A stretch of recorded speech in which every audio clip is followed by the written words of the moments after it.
Viewers স্বাগতম জানাচ্ছি। Previewers দুটি ক্লাসে আমি ওয়েলকাম স্ক্রিন অটোক্যাড ওপেন আমরা কিভাবে করব এবং দ্বিতীয় ক্লাসে আমরা ইউজার ইন্টারফেস সম্পর্কে জানছি। আজকে আমরা ডোরো প্যানেল দিয়ে শুরু করব। আমরা আগে বেসিক শিখব, তারপর আমরা ধীরে ধীরে আরও ডিপ লেভেলে যাব। অটোক্যাড এমনই একটা সফটওয়্যার, আপনি যদি ইঞ্জিনিয়ারিং লাইনে পড়াশোনা করেন, হোক মেকানিক্যাল, ইলেকট্রিক্যাল, প্লাম্বিং, পাওয়ার, সিভিল, আর্কিটেকচার, আপনাকে অটোক্যাড অবশ্যই জানতে হবে। আপনি অটোক্যাড ছাড়া কোনো কিছু কল্পনাও করতে পারবেন না। এখন আরও নতুন নতুন সফটওয়্যার বের হয়েছে। রেভিট আর্কিটেকচার দিয়ে তো রেভিট দিয়ে তো আরও হাই লেভেলের কাজ করা যায়, কিন্তু অটোক্যাড আর রেভিট একই জিনিস। অটোক্যাডে যেরকম 2D এবং 3D করা যায়, রেভিটেও 2D 3D আরও আনুষঙ্গিক বিষয়, যেমন এস্টিমেট, তারপর আপনি একটা ফাইলের ভিতরে মেকানিক্যাল, ইলেকট্রিক্যাল, প্লাম্বিং, ইন্টেরিয়র, আরও আনুষঙ্গিক অনেক কিছু করা যায়। তা অটোক্যাডও আমাদের ধীরে ধীরে শিখতে হবে। এখন আপনি বলতে পারেন, ওই দিন আমাকে একজন একটা কমেন্টস দেখিয়েছিল যে ভাই, এগুলো করে কি লাভ, খালি খালি সময় নষ্ট করে লাভ আছে, এআই দিয়ে সব পারা যায়। তার উত্তরটা আসলে আপনারা যারা দেখবেন তারা কমেন্ট বক্সে লিখে দেবেন ইনশাল্লাহ। তা আজকে আমরা লাইনের অটোক্যাডে লাইন মূলত আমার জানা মতে আমরা 3 ব্যবহার করতে পারি। প্রথমত এখানে ডোরো প্যানেল থেকে এই যে লাইন নামের একটা টুলস আছে, এখানে যদি আপনি লাইনে ক্লিক করেন এখানে দেখায়, এখানে লাইন সম্পর্কে কিছু বলা আছে, আপনারা পড়ে নেবেন। ঠিক আছে। 2 নাম্বারটা হলো আমাদের উপরে যে file, edit, view, insert, format tools, এগুলোকে বলে মেনু বার। এখন আপনি বলতে পারেন এই মেনু বারগুলো আমি কিভাবে, আমার ওখানে তো নাই, আমি কিভাবে নিয়ে আসবো? এগুলো আমি সেকেন্ড ক্লাসে দেখিয়েছি, তবু আমি দেখাই। এখানে এটাকে বলে কুইক অ্যাক্সেস টুলবার। এটাকে আমি যদি নিচে যাই তাহলে এখানে আছে হাইড মেনু বার, মানে যদি এখানে হাইড থাকে তাহলে এখানে শো থাকবে, আর এখানে যদি শো থাকে তাহলে এখানে থাকবে না। যেমন আমি এখানে হাইট দিলে উপরের এটা চলে গিয়েছে। এখন আমি যদি আবার এখানে যাই, এখানে গিয়ে যদি আবার শো মেনু বার দিই তাহলে কিন্তু চলে আসবে। এখান থেকে যেহেতু এটা আমার ডোরের আন্ডারে, এখানে অনেকগুলো কমান্ড আছে, কিন্তু আমরা যদি এগুলো সব এক জায়গায় চাই তাহলে এখানে আমার ডোরোতে যেতে হবে। এই ডোরোতে গেলে এখানে যতগুলি আছে এখানেও সবগুলো আপনাকে একবারে কম্বাইন করে এক জায়গায় দিয়েছে। তা আমি এখানে প্রথম অংশটাই দেখতেছি লাইন, তখন আমি এই লাইন দিয়েই শুরু করব। ঠিক আছে, ওকে। আর এখানে মডেলিং এর জন্য, যেহেতু আমরা মডেলিং এটা দিয়ে করি না, মডেলিং আমরা 3ds Max, Revit অথবা সবচাইতে এখন যেটা চলে জনপ্রিয়, আমরা স্কেচআপ দিয়ে করি। ওকে, এখান থেকেও লাইন নিতে পারেন এবং আপনি কিবোর্ড শর্টকাটও নিতে পারেন।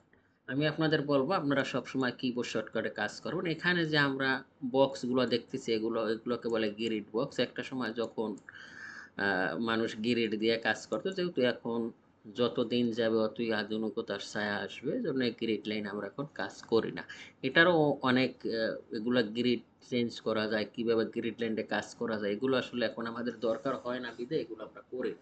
এগুলো এখানেও অনেক কাজ আছে, ইনশাল্লাহ যদি সময় পাই এগুলো সম্পর্কে আলোচনা করব। ওকে, তো এই গ্রিড লাইনগুলো যদি আমি ওপেন করি, এখানে আমাদের এই গ্রিডের দুইটা দেখানো আছে, একটা হলো হরিজন্টাল আর একটা হলো ভার্টিক্যাল। গ্রিড মোড আপনি যদি F7 প্রেস করেন তাহলেও চলে যাবে, অথবা কিবোর্ড থেকে যদি কন্ট্রোল জি দেন তাহলেও চলে যাবে। আর আমি বলবো আপনারা সবসময় কিবোর্ড শর্টকাটে কাজ করবেন। ওকে, আমি লাইন সম্পর্কে, তাই আমি এল ইন্টার দেবো, কিবোর্ড শর্টকাট এল ইন্টার দিলে ও বলতেছে স্পেসিফাই ফার্স্ট পয়েন্ট, তুমি ফার্স্ট পয়েন্ট কোথায় দিতে চাও। তা আমরা সবসময় জিরো লেভেল থেকে কাজ করবো, কারণ অরিজিন লেভেলে যদি আপনি কাজ না করেন, অটোক্যাড হলো একটা আনলিমিটেড এরিয়া, এটা একটা ভেক্টর বেস সফটওয়্যার, এটা শুরু আছে শেষ নাই, এখানে আপনি কোথায় দেবেন আপনি খুঁজেই পাবেন না। এই জন্য একটা অরিজিন পয়েন্টে আপনার কাজ করতে হবে। আপনি যদি অরিজিন পয়েন্টে কাজ না করেন তাহলে আপনি আসলে কাজ করে মজা পাবেন না, আপনার ছোট ফাইল দেখা গেছে একটা সময় আপনি খুঁজেই পাবেন। অরিজিন পয়েন্ট কোনটা, ধরুন আপনি একটা বিল্ডিং দেবেন, প্রথম কি হয়, বিল্ডিং এর লেআউট দিতে হবে। বিল্ডিং এর লেআউট দিতে হলে আমার কি করতে হবে, পাশের রেফারেন্স পয়েন্ট নিতে হবে, যে কোথা থেকে আমি শুরু করব। অরিজিন পয়েন্ট একটা রেফারেন্স পয়েন্ট, অরিজিন পয়েন্ট দিয়ে শুরু করলে আপনি আপনার কাজটা স্মুথলি করতে পারবেন। বড় প্রজেক্ট হলে আপনি অরিজিন দিয়ে শুরু নাও করতে পারেন, ছোট প্রজেক্ট হলে অবশ্যই আমরা অরিজিনের কাছাকাছি কাজ করতে পারি। আর এটা আমাদের পজিটিভ দিকে পজিটিভ দিকে কাজ করতে হবে। এগুলো সম্পর্কে যারা পেইড বেস করে তাদেরকে আরও আনুষঙ্গিক শেখানো হয়। ও আরেকটা ভালো কথা, আপনারা যারা পেইড কোর্স করবেন, আসলে আমি আমার পারিবারিক সমস্যা এবং আরও আনুষঙ্গিক সমস্যার কারণে আপনাদের অনেক পেইড ব্যাচগুলো পেন্ডিং আছে, এইগুলো আমি ইনশাল্লাহ এই আগস্ট মাসে শেষ করব। আগামী সেপ্টেম্বরের 1 তারিখ থেকে আপনাদের ব্যাচ চালু হবে। আমার আর এক্সাম চলতেছে, এক্সাম শেষ হলে আপনারা আরও ভিডিও পাবেন। পেইড ব্যাচের ভিডিওগুলো এই মাসেই আমি ইনশাল্লাহ শেষ করব এবং সেপ্টেম্বরের 1 তারিখ থেকে আমি নিউ ব্যাচ নিব। যারা ক্লাস করবেন তারা অবশ্যই বা কোর্স করবেন তারা অবশ্যই আমার চ্যানেল দেখে নেবেন। আর আমার পেইড ব্যাচ বেশিরভাগই সারা আছে। আমার আর একটা ইউটিউব চ্যানেল আছে বিএসএম মাল্টিক্যাট, ওটার ভিতরে ঢুকে আমার পেইড ব্যাচ কীভাবে করানো হয় অনেকগুলো পেইড ব্যাচের ক্লাস আছে, ওইগুলো আগে দেখে নেবেন, তারপর আপনি ইনশিওর হবেন আপনি শিখবেন কিনা। আর আমার এই চ্যানেলে এই চ্যানেলেও অনেক রেকর্ডিং ক্লাস আছে, পেইড ব্যাচের ক্লাস আছে। আর এখন থেকে এই চ্যানেলে শুধু আপনারা রেকর্ড ক্লাসগুলোই পাবেন। আর আপনারা পেইড কোর্সের যত ক্লাস হবে সেগুলো পাবেন বিএসএম মাল্টিক্যাট চ্যানেলে। ওকে, তাহলে আমি অরিজিন পয়েন্টে যাব। অরিজিন পয়েন্টে আমি গেলাম। অরিজিন পয়েন্ট, এখানে আমার অরিজিন পয়েন্ট ধরেছে। অরিজিন পয়েন্ট ধরার পরে এখন আমি এই লাইনটাকে সোজা করলে এখানে আছে অর্থমোট। আমার অর্থমোট প্রেস করতে হবে, অথবা এখান দিয়েও পারেন। আর এটাকে কি বলে, টগল কি বলে, ঠিক না? অর্থমোট, অথবা এখানে ক্লিক করলে হবে, অথবা কিবোর্ড থেকে আপনি F8 প্রেস করলেও হবে, অথবা আপনি যদি চান যে টেম্পোরারি, তাহলে আপনার কিবোর্ড থেকে শিফট প্রেস করলেও কিন্তু আপনার ই হবে। কিবোর্ড থেকে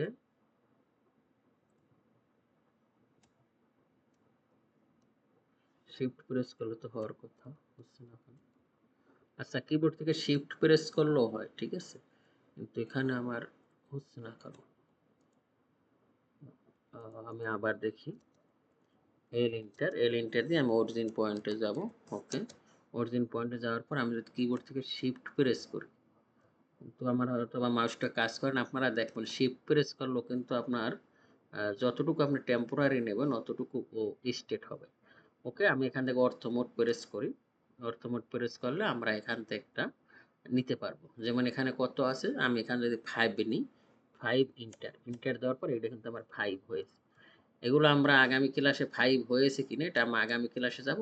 এবং আবার যদি আমি এল ইন্টার দিই, আবার বলবো স্পেসিফাই ফার্স্ট পয়েন্ট, আমি এখানে প্রেস করলাম। প্রেস করার পর ও আবার বলবে তোমার সেকেন্ড পয়েন্ট কোথায়, তো আমি এখান থেকে সেকেন্ড পয়েন্ট দিব। সেকেন্ড পয়েন্ট আসছে, আমি এটা হচ্ছে না কেন, আমি একটু দেখি, যেহেতু আমি ডবল স্ক্রিনে কাজ করতেছি, অথবা এখান থেকে আমি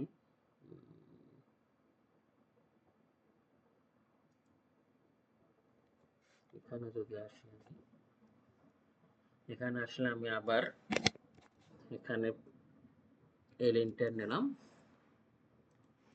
আমি এখানে এল ইন্টার নিলাম। এল ইন্টার নেওয়ার পর আমি আবার অরিজিন পয়েন্টে যাব।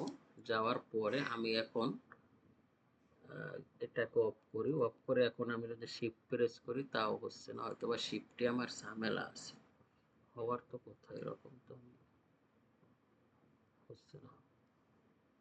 ওকে, আচ্ছা, শিফট প্রেস করলে হচ্ছে না, তা আমি এভাবে নিলে নেক্সট পয়েন্ট, এই যে স্পেসিফাই নেক্সট পয়েন্ট আর শেষ হবে না, এভাবে আপনি নিতে পারবেন। লাইন কমান্ডটা এভাবে নিতে পারবেন।